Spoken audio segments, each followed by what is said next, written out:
ProfessorBlackOps, Cybersecurity for the people. Let's get it super quick. Cloud security. Azure function weakness allows privilege escalation.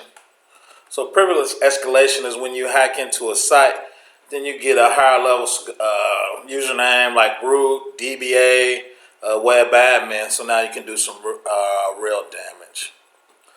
Microsoft Cloud Container Technology allows attackers to directly write to files, researchers said. A privilege escalation vulnerability, Microsoft Azure Function Cloud Container features could ultimately allow users to escape the container, according to researchers. Intezer dubbed the bug Royal Flush after a flush to disk limitations that an exploit would need to evade. Flushing the disk means that the data is handed off to the kernel, where it's visible to other processes but may not survive a reboot. The firm found that the Azure Function container runs with the /privilege Docker flag, which means that device files in the dev directory can be shared between the Docker host and the container guest. This vulnerability stems from the fact that device files have read-write permission for others. I actually did a container security, and one of the checks in was to make sure that flag wasn't set. The lack of permission on the device files are not standard behavior, according to the analyst. This issue becomes a problem given that the Azure function environment contains 52 different partitions with the file system, which can be visible across users according to the author. We suspect that these partitions belong to other Azure function clients, but further assessments show that these partitions were just ordinary file systems used by the same operating system, including the PM0, which is the Docker host file system. This could become dangerous in a case where attackers have access to the victim's environment as a low-privileged user. The researcher told ThreatPost, using this vulnerability, an attacker can escalate privileges and do things he should not do. Read files from the file system, for example. Further, while the bug is not a direct Docker escape vulnerability, if a user is able to escalate to root, they will be able to escape the Docker host using various Docker escape techniques. Merging those two together is a great power. It gives great power to an attacker. They call it the Royal Flush Cloud Container exploit. To probe for attacker paths that could arise from this setup, the researcher created a local test container.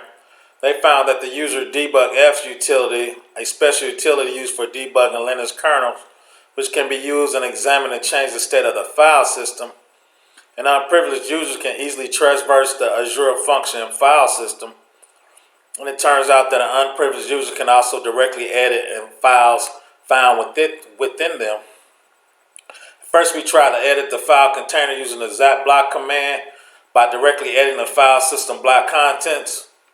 According to the analysis internally, the Linux kernel treats the changes for the device file dev SDA5 and they are write cache in a different location, then changes to the regular file etc/password. As a result, it's required to flush changes to disk, but the flush is handled by the debug utility. However, researchers were able to find a way around this limitation on making direct changes to the file. So once again, these files will be preloaded to every process in the Docker host system. Previously documenting a hidden warp malware using this technique, and thus the attacker will be able to execute malicious code on a Docker host, according to this analysis. So I'm just going to kind of skip to the bottom. So they actually show the command the user from the researcher did actually hack that. Microsoft did not immediately return for comments.